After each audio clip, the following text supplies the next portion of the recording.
जय हिंद, नमस्कार साथियों। आशा करते हैं आप सब ठीक होंगे। साथियों, जिस तरह आप लोग को पता होगा कि सीएसएफ जो फायरमैन का जो एग्ज़ाम है दोस्तों वह हो चुकी है।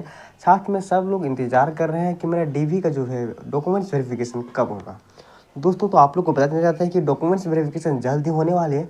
लेकिन दोस्तों, डॉक्यूमेंट्स वेरिफिकेशन में आप लोग को क्या क्या डॉक्यूमेंट्स की ज़रूरत है, साथ में उलझ जाना है दोस्तों। अगर आप नहीं ले जाते हैं तो वहाँ से आपको दोस्तों बाहर भी किया जाता है। साथ में दोस्तों, बहुत सारे कैंडिडेट का यह भी कन्फ्यूजन है कि जो मेरा डॉक्यूमेंट्स मेरे पास है वह डॉक्यूमेंट्स कितना के डेट के बीच में होना चाहिए, डोमिसाइल सर्टिफिकेट, कास्ट सर्टिफिकेट, या और दोस्तों आप लोग को ये सब के कितना के बीच में होना चाहिए, इसका किस डेट के बीच में होना चाहिए, ये सारे स्टूडेंट लोगों का कन्फ्यूजन है।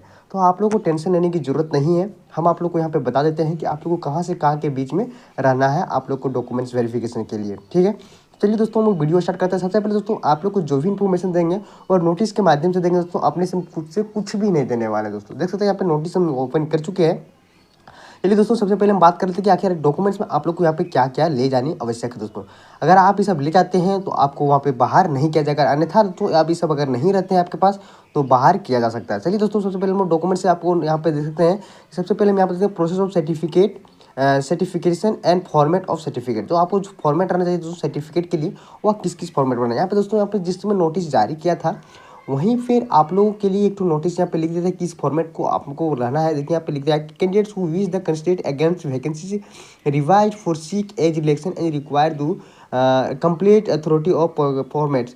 इस फॉर्मेट में आपको सर्टिफिकेट रहना चाहिए जिस फॉर्मेट में यहाँ पे दिया गया। किसी किसी लिए SC ST OBC और EWS के लिए जो भी आप लोग को यहाँ पे बनाना है वो किसमें, जो यहाँ पे फॉर्म में दिया था जिस फॉर्मेट में, उसी फॉर्मेट में आप लोग को यहाँ पे बनाना था। ठीक है, अब फॉर्मेट कहाँ है नोटिस, हम इसको दोस्तों आप लोग को यहाँ पे मेरा टेलीग्राम में आप जुड़ जाइएगा तो वहाँ इस नोटिस को हम वहाँ पे डाल देंगे और वहाँ उस नोटिस के माध्यम से आप फॉर्मेट देख सकते हैं। पूरा नोटिस में आप लोग को यहाँ पे फॉर्मेट दिया गया है। लास्ट में जाते समय दोस्तों आप लोग को हम इस फॉर्मेट को दिखा देंगे।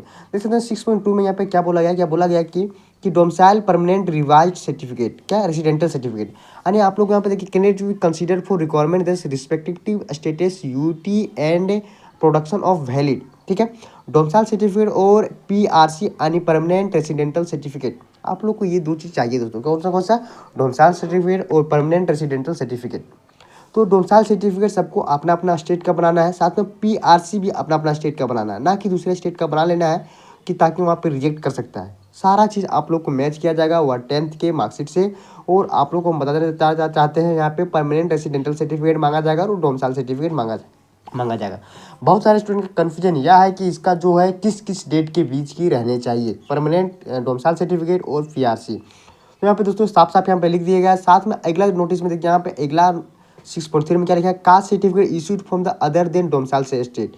क्या बोला है कि जो कास्ट सर्टिफिकेट जो आपका है, both caste and domicile certificate should be issued by the same state. यानी जो आपका कास्ट सर्टिफिकेट रहेगा और डोमिसाइल सर्टिफिकेट रहेगा वो दोनों एक ही स्टेट से रहना चाहिए। क्योंकि बहुत सारे कैंडिडेट यह करते हैं कि कास्ट सर्टिफिकेट कहीं दूसरा स्टेट से बना लेते हैं और डोमिसाइल सर्टिफिकेट कहीं दूसरा स्टेट से। तो ऐसा आप लोगों को नहीं करना है, सेम स्टेट से यहाँ पे रहना है कास्ट सर्टिफिकेट और डोमिसाइल सर्टिफिकेट। क्योंकि छूट के लिए बहुत सारे स्टूडेंट यह करते हैं, तो आपको ये सब नहीं करना है, तो आप डॉक्यूमेंट्स वेरिफिकेशन में बाहर हो सकते हैं। ठीक है, तो आप लोग को ये सब ध्यान में रखना है। साथ में आपको बताना चाहते हैं कि कास्ट सर्टिफिकेट और डोमिसाइल सर्टिफिकेट किस डेट के पहले होना चाहिए और किस डेट के बाद होना चाहिए, ताकि आप लोग को वहाँ पे डॉक्यूमेंट्स वेरिफिकेशन में बाहर ना किया जा सके। चलिए दोस्तों, यहाँ पे देख सकते हैं साफ साफ लिख दिया गया है। 6.4 में पढ़ लेते हैं, 6.5 आ जाते हैं। देख सकते हैं यहाँ पे लिख दिया है कि कब से आप लोग कराना चाहिए। यहाँ देख सकते हैं कि क्रूशियल डेट, क्या बोला कि creamy layer on the crucial date. एक क्रूशियल डेट आता है कि closing date of respect of online application form. क्या लिखा है, person seeking appointment on the basis of reservation of OBC must ensure that process of the caste community certificate and does not fall in creamy layer on the crucial date. मतलब crucial date के बाद आप लोग को यहाँ पे नहीं लिया जाएगा। आप देखिए क्रूशियल डेट आप क्लेमिंग, यहाँ लिख दिया crucial date claiming SC ST OBC EWS will be the closing date for the respect online application form. यानी आप लोग यहाँ पे साफ साफ लिख दिया गया कि दोस्तों कि अगर आप फॉर्म भरने से पहले, जहाँ दोस्तों जिसमें फॉर्म भरने का जो लास्ट डेट था उसी डेट के आप लोग का पहले यहाँ पे मांगा गया था, क्या चीज़ मांगा गया था कि SC ST OBC EWS के जो क्रूशियल डेट दिया गया, क्रूशियल डेट मतलब वही फॉर्म भरने की डेट दोस्तों, तो उसके पहले आप लोग को ये सब भरना चाहिए। क्या क्या, कास्ट सर्टिफिकेट, डोमिसाइल सर्टिफिकेट और PRC परमानेंट रेसिडेंटल सर्टिफिकेट। चलिए दोस्तों अब यहाँ पे देख लेते हैं कि आप लोग को जो फॉर्म भरने का लास्ट डेट था वह कब तक था। यहाँ पे देख सकते हैं कि साफ साफ लिखा हुआ कि जो आप लोग का जो फॉर्म भरने का डेट था वहाँ देख सकते हैं यहाँ पे कितना था, तो यही क्रूशियल डेट इसको बोला जाता है, किसको, 4/3/2022। ये क्रूशियल डेट इसी को बोला जाता है। और इसी डेट आप लोग को वैलिड होगा। क्लोजिंग डेट जो था 4/3/2022, इसी की डेट के पहले आप लोग का जो है डॉक्यूमेंट सारा बना हुआ रहना चाहिए। अगर आपके पास इसके पहले वाला डॉक्यूमेंट्स नहीं है तो अभी बना लें, ताकि दोस्तों आप लोग को वहाँ पे रिजेक्ट ना कर सके, क्योंकि आप बोल सकते हैं कि मेरा जो बना हुआ था वह खो चुका था। तो इस तरह करके आप बहाना लगा के बना सकते हैं, लेकिन इसमें आप लोग को 90% चांस मिलेगा कि आप डॉक्यूमेंट्स वेरिफिकेशन में पास हो जाइए, मतलब चांस मिल जाएगा कि आप पास हो सकते हैं। अन्यथा दोस्तों आप वहाँ के अनुसार जो होगा तो आप लोग देख लीजिएगा कि 4/3/2022 से अगर मेरे पास पहले इसका बना हुआ है तो कोई दिक्कत नहीं है, और अगर आपके पास नहीं है तो अभी बना लें। और आप बोल दिए, उस समय बोल दिया जाएगा कि आप यहाँ पे आपका जो था डॉक्यूमेंट्स वह खो चुका था। चलिए दोस्तों, और इसके साथ साथ क्या क्या ले जाना है वो भी हम लोग बात कर लेते हैं। दोस्तों अब बात कर लेते हैं कि डॉक्यूमेंट्स में आखिर क्या क्या ले जाने हैं आप लोगों को। सभी देख सकते हैं यहाँ पे लिख दिए हैं, सभी डॉक्यूमेंट्स ओरिजिनल लेकर जाने हैं। प्रत्येक डॉक्यूमेंट्स की 5 फोटो कॉपी के साथ लिख करके जानी है, मतलब 5 तो आपको फोटो कॉपी लेके जानी है, ताकि आपको वहाँ पे दिक्कत ना हो। अगर वहाँ पे मांग दिया जाए तो आप लोगों को दिक्कत नहीं। सबसे पहले आपको आधार कार्ड या फिर पैन कार्ड। जी हाँ दोस्तों, सबसे पहले एक तो आप लोगों को आईडी प्रूफ रहना चाहिए। आईडी प्रूफ में आपका Aadhaar card, PAN card, voter ID card, कुछ भी, ड्राइविंग लाइसेंस, ये सब आपके यहाँ पे कुछ भी रह सकते हैं और उस आपको ले सकते हैं। लेकिन आपको देख लेना है कि जो 10th की मार्कशीट में जो आपको वहाँ पे डेट ऑफ बर्थ हुआ उसमें सेम है या फिर नहीं। अगर एक भी डेट वहाँ पे अगर सेम नहीं रहता तो आपको वहाँ पे बाहर किया जा सकता है डॉक्यूमेंट्स वेरिफिकेशन में। तो आपको ये सब देख के जानी है। अब यहाँ पे बोला गया एडमिट कार्ड।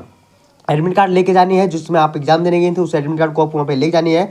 एडमिट कार्ड को भी छोड़ना नहीं है दोस्तों, ठीक है। अब चलिए नीचे बात करते हैं कि 12th की मार्कशीट। जी हाँ दोस्तों, आप लोग को सबसे पहले 12th की मार्कशीट, 10th की मार्कशीट, 12th की मार्कशीट, मूल निवास पास आपको ले जानी है, ठीक है। उसके बाद जाति प्रमाण पत्र ले जानी है, कास्ट सर्टिफिकेट ले जानी हुआ 1 साल पुराना। अब इसमें दोस्तों आपको ध्यान नहीं देना है कि 1 साल पुराना हो या फिर नहीं हो, हम आप लोग को डेट बता चुके हैं कि कितने कितने के बीच में आप लोग को लेके जानी है, ठीक है। फिर जाति प्रमाण पत्र यानी कास्ट सर्टिफिकेट आपको लेके जानी है, ठीक है।